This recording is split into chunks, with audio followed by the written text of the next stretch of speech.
बिस्मिल्लाहिर्रहमानिर्रहीम। आज हम बनाने लगे हैं धनिए पुदीने की खट्टी मीठी चटनी।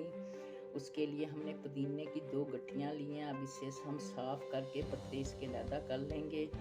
ये हमने हरा धनिया लिया है, रफली काट लिया है, एक छोटी गुड्डी, और ये लहसुन के थोड़े से जब्बे।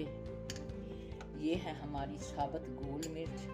ये है हमारा 1 टीस्पून नमक, हस्बे ज़ायक़ा आप डालें। ये है हमारी मीठी इमली की चटनी, और ये है क्यूब खट्टी चटनी के इमली की है ये। और ये है अजवाइन 1/4 टीस्पून, ज़ीरा है आधी टीस्पून। ये अब हमने अपनी कुंडी को अच्छी तरह से धो के खुश्क कर लिया है। अब हम इसमें पहले डालेंगे लहसुन की जब्बे, और उसके साथ हम डालेंगे अपनी ये मिर्चें। ये हमने अच्छी तरह से साफ़ कर ली थी, और इसमें डालेंगे नमक। अभी हम इसे अच्छी तरह से हम पीस लेंगे। जब ये पीस जाएगी तो फिर हम आपको दिखाते हैं। हमारा लहसुन, गोल मिर्चें और नमक हम डाल के इसे पीस रहे हैं। बस अब ये तकरीबन मिक्स हो चुकी है। तब हम इसमें डालेंगे पुदीना। सबसे पहले डालेंगे हम पुदीना, उसके बाद हम डालेंगे इसमें अपना धनिया। अब इसे अच्छी तरह से हम पीसेंगे और बाकी चीज़ें फिर इसमें बाद में मिलाएंगे। अब हम इसमें डाल देंगे अपनी अजवाइन और ज़ीरा। ये सफ़ेद ज़ीरा ये हम देंगे, और इसका हमने एक सीक्रेट रखा हुआ है। वो फिर जब हम और चीज़ें डालेंगे वो एंड में आपको दिखाएंगे।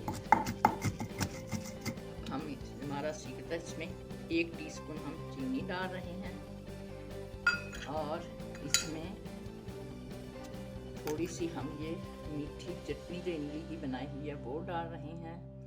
और उसके बाद हम आपको ये मिक्स करने के बाद ज़रा चीनी पिस जाए तो फिर आपको उसके बाद हम खट्टी चटनी डालेंगे। हमारी मीठी चटनी और चीनी पिस चुकी है। अब ये हम डालेंगे अपनी इमली की खट्टी चटनी के क्यूब। अब इसमें मिक्स करके ये रमज़ान शरीफ में आप लोग पकौड़ों के साथ, समोसों के साथ, रोलों के साथ ये बहुत अच्छी चटनी लगती है। आप एक बार ज़रूर बनाएं और खाएं, बहुत जायके वाली होती है ये तकरीबन तैयार है। अब हम इसे निकाल लेंगे एक बर्तन में, किसी बाउल में। ये हमारी चटनी तैयार है,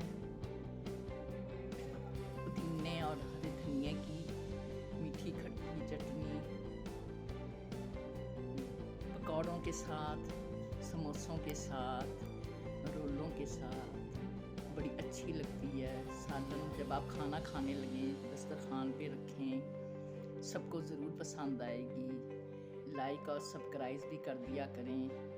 आपका बहुत बहुत शुक्रिया। खुश रहें, आबाद रहें। अल्लाह आपका दस्तरखान कुशादा रखे हमेशा के लिए। आमीन। अल्लाह हाफिज़।